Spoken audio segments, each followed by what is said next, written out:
আপোনাক একো দম দিব না আপোনাকে যদি বাৰে বাৰে কাটি থৈ যায় আমি আকৌ বাৰে বাৰে কথা ক'ব পইচা নিদিয়ে পইচা টকা নথকা কথা কিছুমান আছে ভাই গম পাইছেনে না এবাৰ আমি দি আছো দেই আপনি লাইনটো লগাই আকৌ ধাৰটো বঢ়াই নিদিলে নহয় আহি আছে যে আহি আছে কৰি নাকাটিব দেই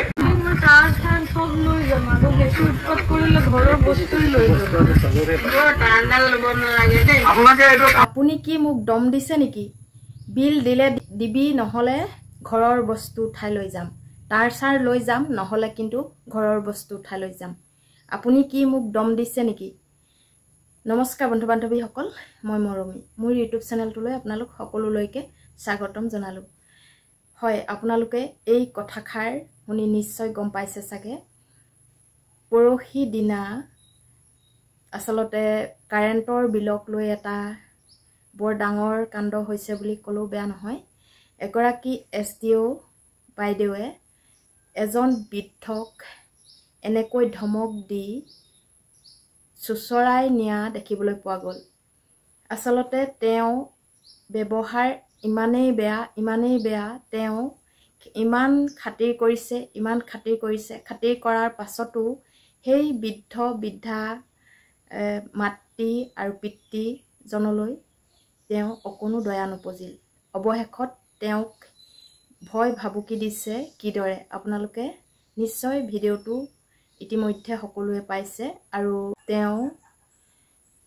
কিয় এনেকুৱা কৰিলে আৰু যিজন ড্ৰাইভাৰ লৈ গৈছিল সেই ড্ৰাইভাৰজন সেইটো অঞ্চলত কৰ্মৰত নাই আৰু সেই অফিচটোত কৰ্মৰত নাই তেওঁ নিজৰ ইচ্ছামতে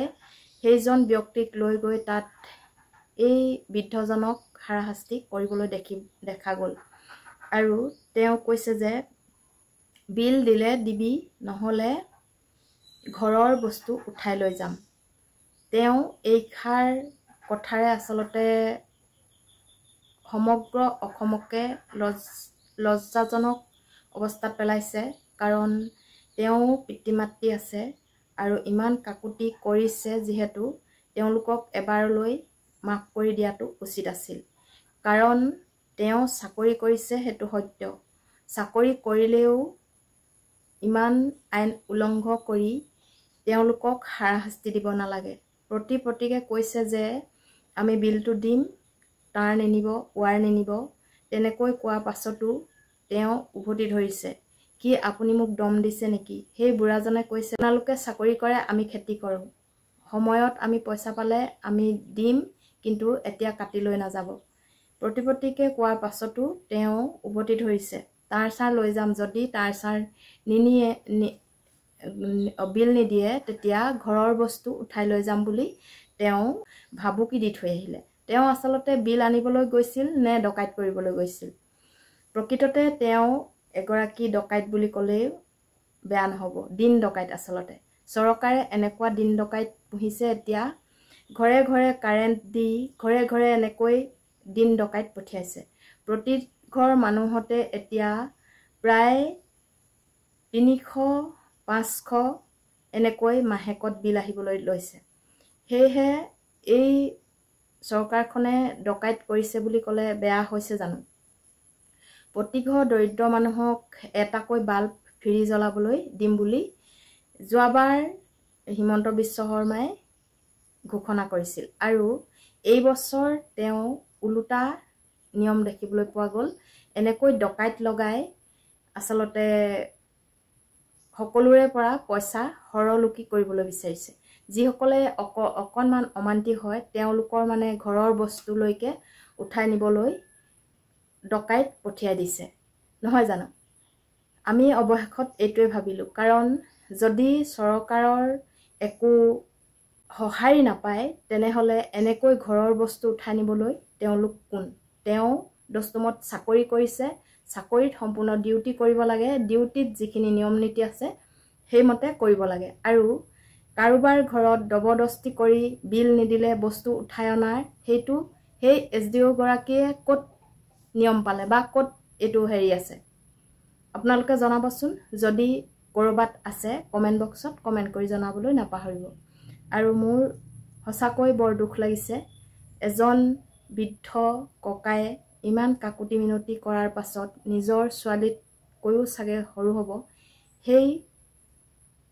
সেই ছোৱালীজনীয়ে তেওঁ চাকৰি কৰাৰ বাবে এতিয়া SDO বা সাব ডিভিজন অফিচৰ মেনেজাৰ, তেওঁ সাব ডিভিজন অফিচত কাম কৰিলে বুলিয়ে বয়সৰ সীমা নাইকিয়াকৈ ব্যৱধান নৰখাকৈ এনেকৈ যাকে তাকে হকে বিহকে মন গ'লেই কৈ দিব সেইটো কথা নহয়। কিন্তু তেওঁ এতিয়া সেইটোকে কৰি দেখুৱালে, কাৰণ তেওঁ সন্মানতকৈ চাকৰিটোহে বেছি ডাঙৰ। তেওঁ চাকৰি কৰিছে বুলি তেওঁ বয়োজ্যেষ্ঠজনকো সন্মান কৰিব নাজানিলে আৰু সন্মান ৰাখিব নাজানিলে, আৰু তেওঁ এগৰাকী ডকাইতলৈ ৰূপান্তৰিত হ'ল। কাৰণ সেই মানুহবোৰৰ ঘৰৰ পৰা বস্তুবোৰ নি আচলতে তেওঁলোকে কম দামত বিক্ৰী কৰি তেওঁলোকৰ ঘৰ চলে, তেওঁলোকৰ দৰমহাৰে আচলতে নাতে। সেয়েহে তেওঁ এনেকুৱা কৰ্ম কৰিবলৈ 4-5জন লগত লৈ লৈছে। ভিডিঅ'টো মই বৰ বেছি দীঘলীয়া নকৰোঁ আৰু স্ক্ৰীনশ্বট আপোনালোকক লগাই দিছোঁ। কি কথা কৈছে আপোনালোকে নিশ্চয় শুনিলেই, আৰু ভাল লাগিলে লাইক কমেণ্ট শ্বেয়াৰ কৰিবলৈ নাপাহৰিব। ধন্যবাদ।